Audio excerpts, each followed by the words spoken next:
Hey guys, how you doing? My name is Lena. Welcome back to another video. So today we're going to talk about all the new releases from last year that I actually read.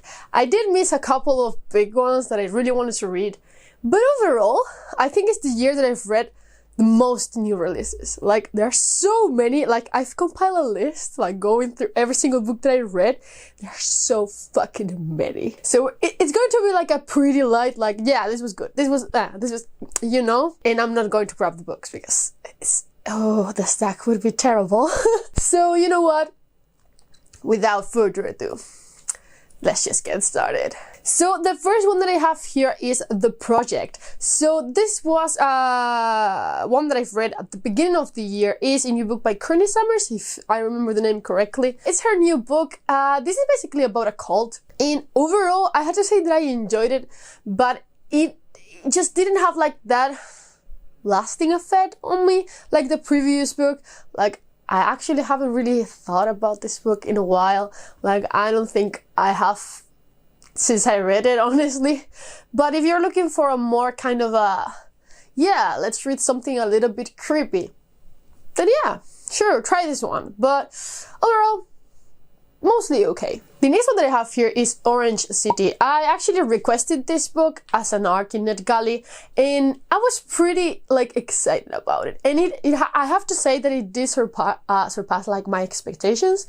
In general, it is basically about this super utopian type of society, which is you know, a little bit different than usual, like your usual dystopia.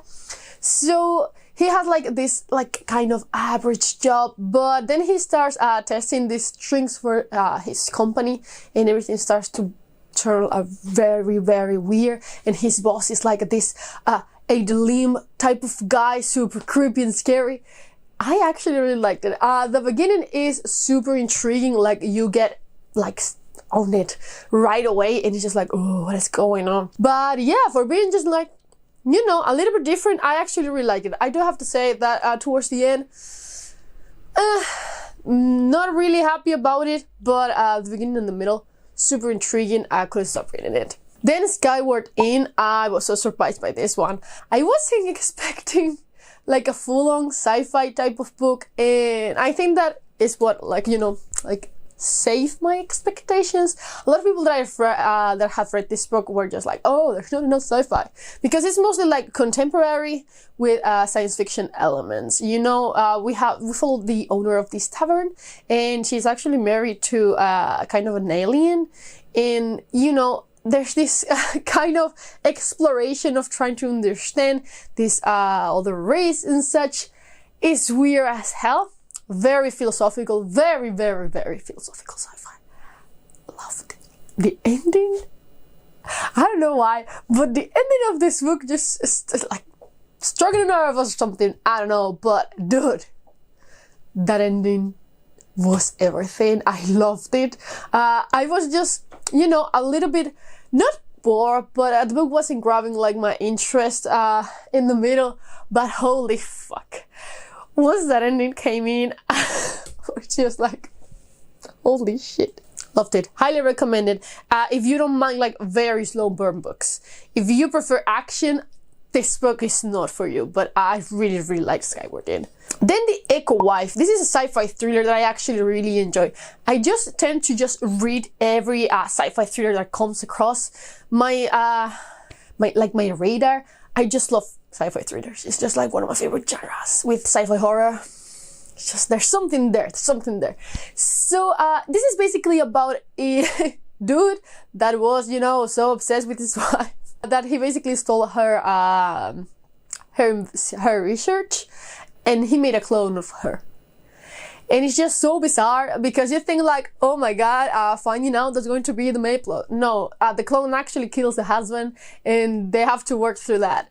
That's the work. And this one has very mixed reviews in general, but I actually really liked it. I read it in one day. I was playing Spider-Man Miles Morales, I think. Yeah. Or the original one. I don't know. But one of those two, and I just listened to this book and I was so into it. I kind of want a physical copy of it, but I really liked it. It was It's a pretty chill type of theory. It's more like exploring what the hell is going on than just having like Vika reveals.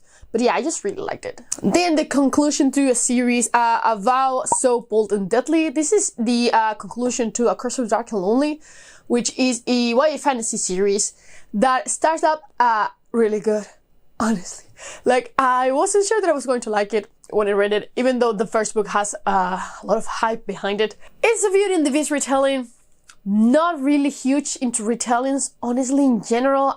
There's something about them that I'm just like, Unless I love the original story, then, or I don't know it, then I'm not interested. Like, there's something weird. There's something weird with me in retellings. But this first book is actually so entertaining. The main character, Harper, is so good. Such a cool main character. I really liked the first book. It was super entertaining. Like, gave it 4 stars. I was just like, okay, this is actually super good.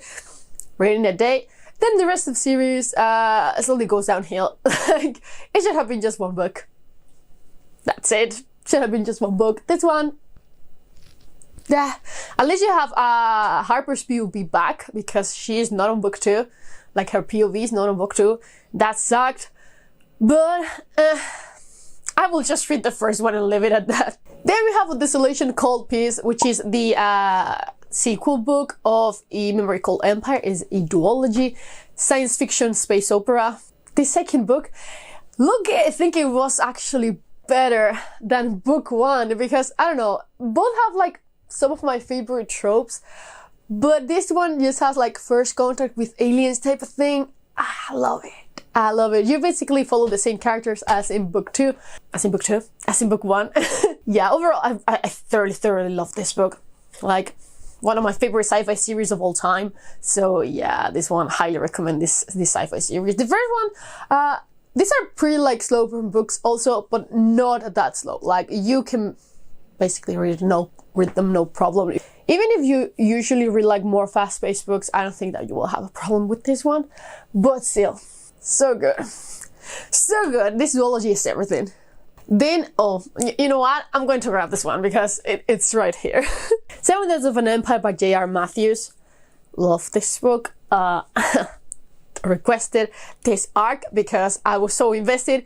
Feel like a political intrigue, and yes, I know it's not for everyone. Also, pretty slow burn book, but I love this one. Basically, you're going to follow a dual POV. You have the magician who's escorting like the body of the emperor, and then the general waiting for the corpse so they can decide who the hell is going to succeed him. I love this one.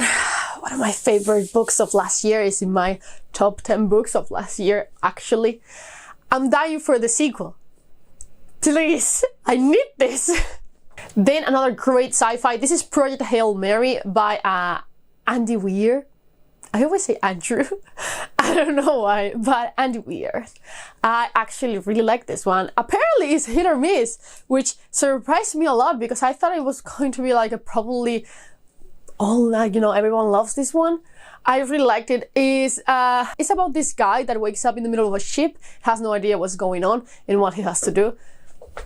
Great.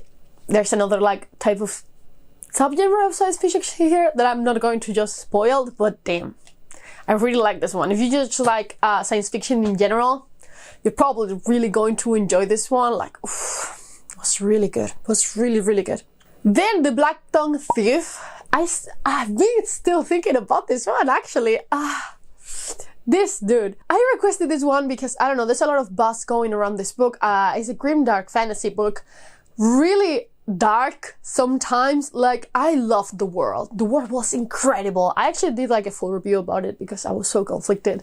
But the world is amazing. It's basically about the humans and the goblins had a war and now they have like a peace treaty, but there were so many atrocities. Oh, it's great. So we're going to follow this thief, and he is actually trying to find... what was he trying to find? Like, he comes across with this warrior, and she's trying to rescue the princess of her realm. The main plot of this book, not great.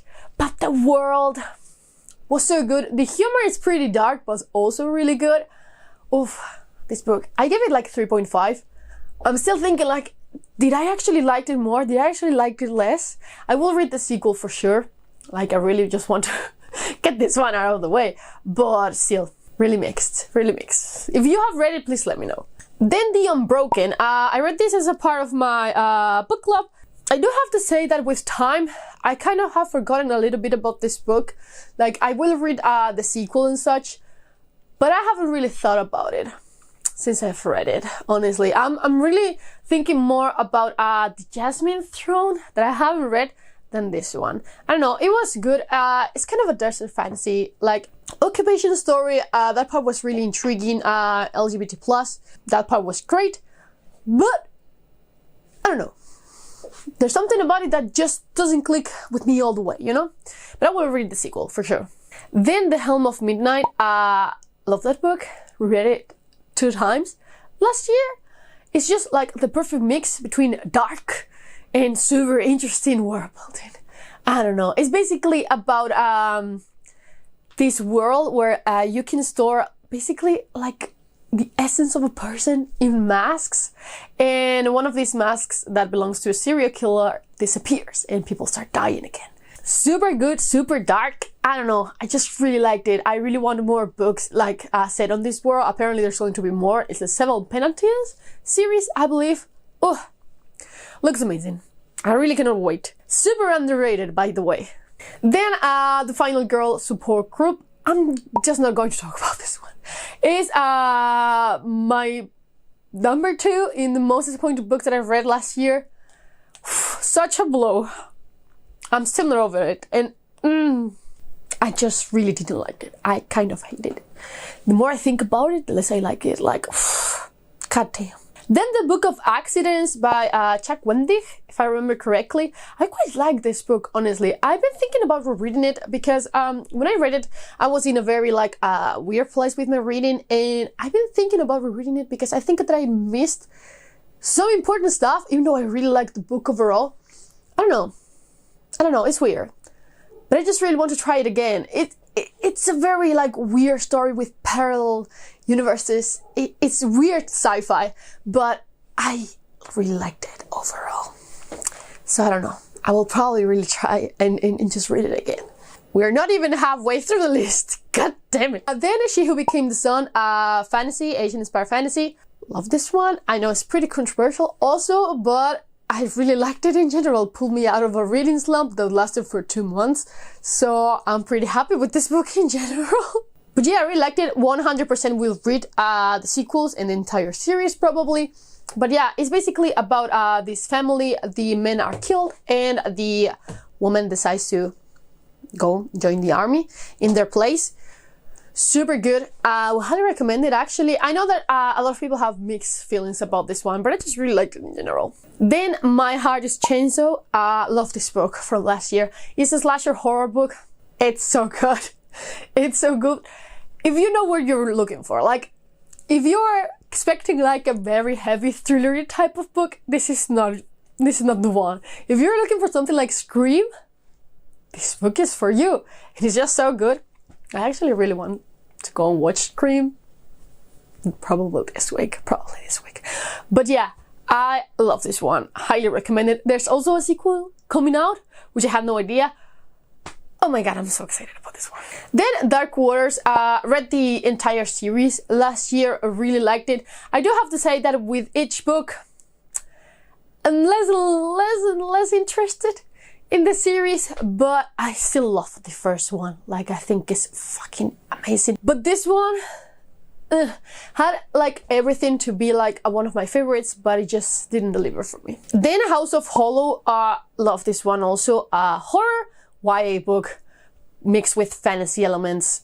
Amazing. Basically, these 3 sisters went missing and they came back with weird powers, and now one of them is missing again and the other 2 are trying to find her. Super dark, super gory. Highly recommend this one if you like something like Rules for Banishing and such. Amazing. I really want a physical copy of this one because it's just good. Also like Hold Back the Tide. They have like that kind of similar vibe and small favors too. Then As Good as Dead, which is the final book in A Good Girl's Guide to Murder. That trilogy is amazing. I had a comment the other day asking me if I've read it. I love it.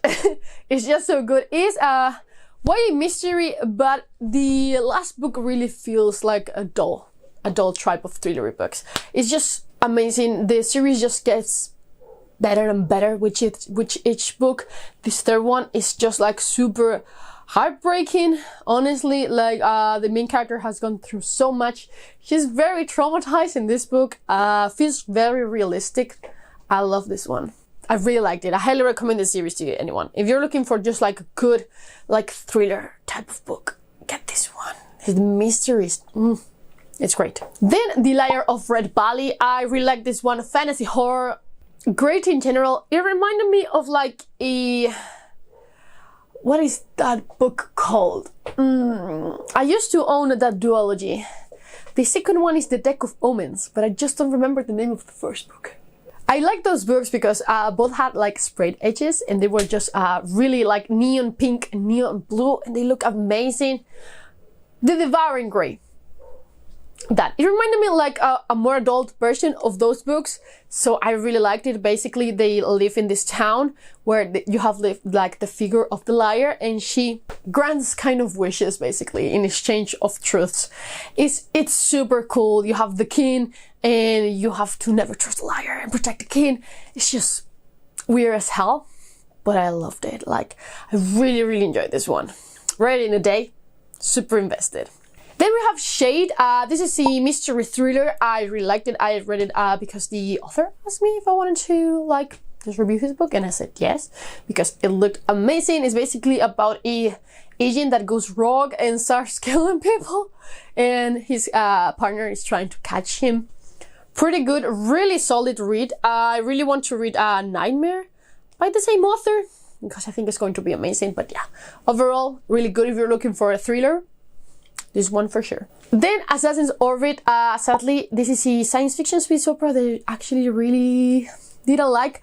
Like, I was okay about it, but what it was trying to just like tell me, I just didn't care.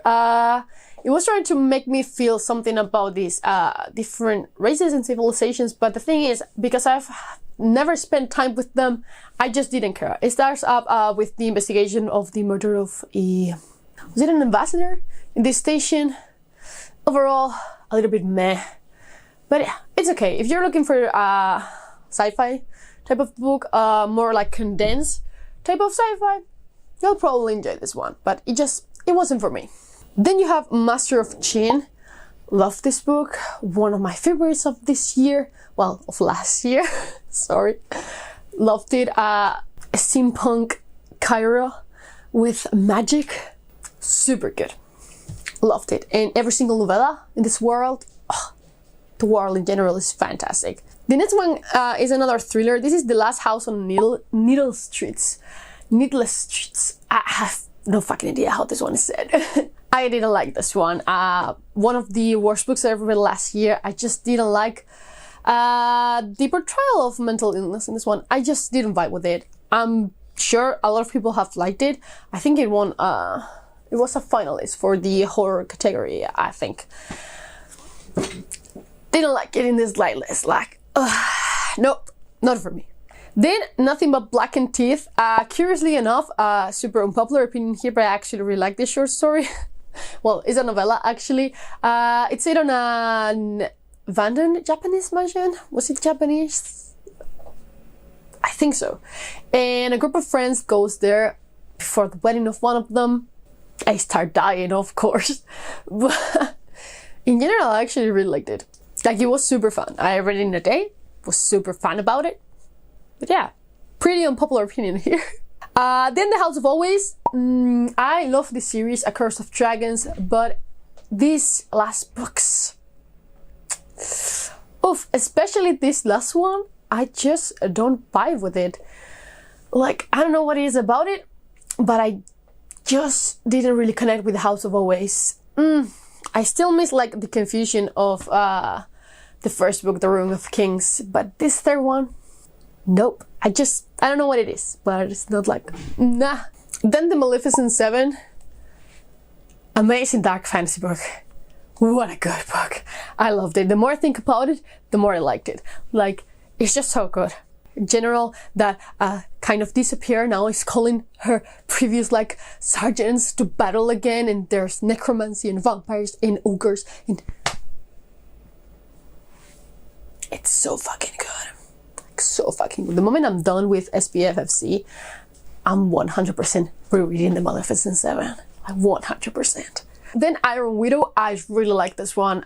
Super fun, extremely like the rich feminist. Love it. It was amazing. You either love or hate the main character. I really liked her. She reminded me a lot of Ring from the Poppy War. Really liked it in general. I highly recommend this book. Pairs battling in giant mechas against aliens. I mean, what else do you need? Like, what the fuck? Then The Mask of Mirrors. Love this one. Very condensed fantasy book. Absolutely loved it. It reminded me a lot of the Lies of Locke Lamora. If you love that series, try this one. Super good. Like, so good in general. Oh my god, I cannot wait to read the sequel. I already have it. Like, I just have to. Once the audiobook is out, I'm reading that one. Like, fantastic read. Then Small Favors. It's kind of a dark horror-y YA book. It's in the same vein as House of Holo, Hold Back the Tide. It reminded me, I was going to say Rules for Banishing, but it actually reminded me a lot of Hold Back the Tide. It's from the same author as House of Salt and Sorrows. Amazing. She writes atmosphere like no one else. Like, oh, she's so good. She's so fucking good in general. Loved it. Then Hole in the World. Sadly, this one wasn't for me either. Like, I tried, but it just wasn't it. I'm super sad about it. But it's sci-fi, but I thought it was going to be science fiction, like pure science fiction, but it's actually more fantasy than anything else. So I was just a little bit sad about it. It's basically about cities that start disappearing. I don't know. But there's fae in it, and I'm not someone who buys with fae in general. So it was okay, but sadly not my thing. Then Our Last Echoes, which is by the author of Rules for Banishing. I enjoyed it overall. It's again very creepy about this girl going on an island and weird shit is going on basically. It gave me the same vibe as Midnight Mass, like something weird is going on and you know it. But at the same time, it's not as good as Rules for Banishing, sadly. Will I still read anything by this author? Absolutely. Absolutely. And all like her books share the universe, so I'm super invested in it. Then Jade Legacy, of course, loved it. The final book in the Greenbone saga, one of my favorite books of last year. Just amazing. I'm just going to say it. Just amazing. Spirits of Vengeance, another book that I love. Actually, Paul's Gambit also came out last year. Prefer Paul's Gambit over Spirits of Vengeance, but overall, both are fantastic. The Mortal Techniques series is amazing. Asian-inspired fantasy. Oh, there's a lot to unpack in there, but it's just so good. That series is fucking amazing. Fucking amazing. What was that accent? Holy shit. Then, third to last, Leviathan Falls, the last book in the Expanse. Sadly, I didn't love it as much as everyone else. I don't know, there was something about it that just didn't click with me, which makes me really sad, but still my favorite science fiction book, well, not book, series of all time. So overall, I'm happy, but also sad that it's over. Like, what am I supposed to do? What kind of science fiction space opera I'm going to read now? I don't know, but it just wasn't as good as I was hoping, okay? Then Bloodline by Will White, the ninth book in the Cradle. Absolutely loved it. It was fucking great. Like, it was my favorite for now. It is my favorite for now. It's fucking amazing. Like, the Cradle series is a little PG fantasy that everyone should read. And it's just so enjoyable. God damn. And the last one, this video is going to be so long, god damn it, is The Veil Throne by Ken Liu. I will talk about this one more in the live show, which is for now set on the 22nd of January, but I'll let you 100% know, either me or Tammy. But yeah, you'll have to wait. So yeah, those were all the new releases that I read from last year. Have you read any that I haven't? Like, I miss a couple that I really want to read, like The Desert Prince, for example. Like, I'm really into the Demon Cycle, so I'm just like, I need to read that. But have you also read any of these books? Just, as always, let me know down in the comments below. But, as always, I will see you in the next one. Bye!